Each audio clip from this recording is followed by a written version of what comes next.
All right, this is gonna be a pretty short video. Um, what a race! Miami 24 was wild. Congratulations to Lando. Fantastic victory. Well deserved, solid, had pace, didn't just, wasn't a fluke.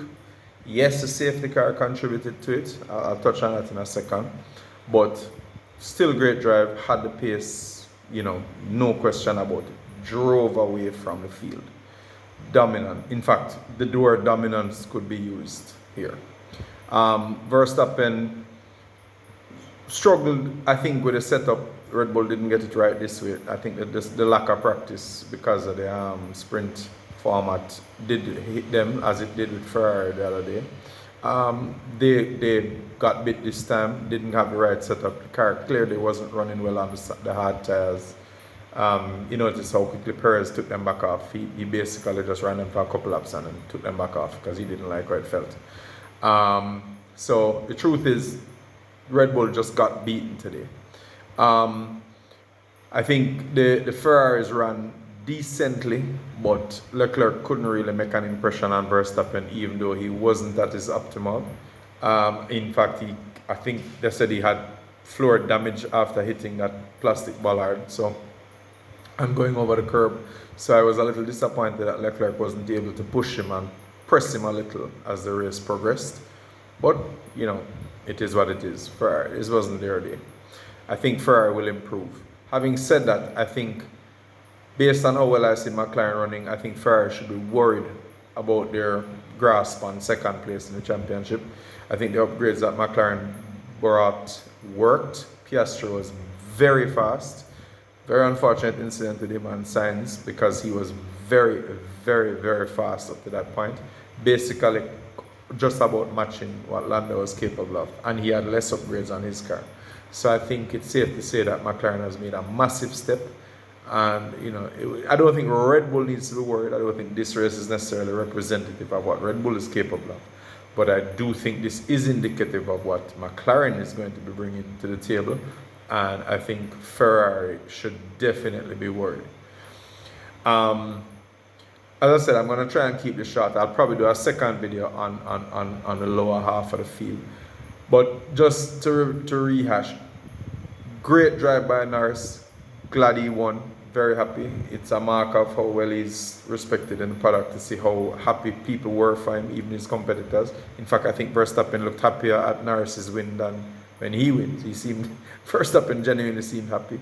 Hamilton seemed pretty pleased. Everybody seemed very happy that Norris won. So good for him. I think that the Perez was just not great, didn't do well, didn't show what the Red Bull is capable of. I think one of the things that this race highlighted is when the car is not optimal, Max is still able to extract the best that it can give, whereas if it's not optimal, Perez struggles, he flounders. You saw that really highlighted here.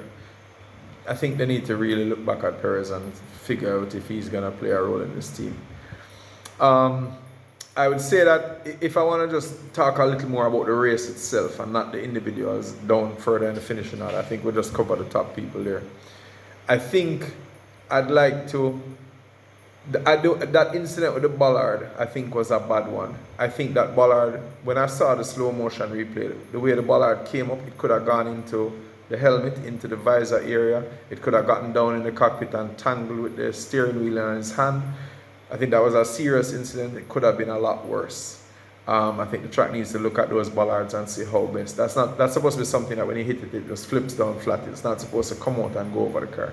I thought that was a serious thing.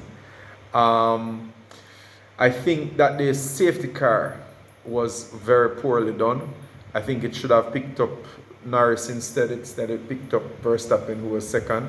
It basically allowed Norris a free pit stop. The fact is, when the safety car came out, Norris had like 10 or 11 seconds lead. If he had pitted under the safety car, he would probably have come out maybe fourth. He would probably have come out behind Piastri or just around there. Instead, because he got a free lap to come around at speed while everybody else was behind the safety car, and then he could pit. He ended up with 30 something seconds, so he essentially got a free pit stop. He could pit from the lead and come back out in the lead. Now, had he had to pass all, Perez and Piastri and Sainz and Leclerc and so on and come up, I think it would have been a struggle. He may still have won because, as I said, Verstappen was clearly not on the pace. But he would have had to have fought for it, and he probably would have burnt his tires out a lot in passing those guys to come up and catch Max. So I think the safety car is very fortuitous, but for him, but also very poorly done by the FIA. It should never have picked up the second place car. It should have picked up the leader, which is what the rule requires it to do. But suffice to say, it happened, and it is what it is. And it doesn't take away, in my opinion, from Norris's victory, because, as I said, he had the pace to win. Basically, I think as I said, I'll do a second video about the rest of the field. I wanted to keep this video short. I have my reasons. I'm also going back to my format with my Jamaican flag. I hope you guys like it, and I'm gonna try to be consistent in how I do the videos and try to be a little more timely in how I do them. And I'm also gonna start adding a little more additional content. I'm gonna comment a little more on like the Newey situation and potential rule changes for 26 and so on, and what I think about the driver market, things like that. So stay tuned. Please like and subscribe.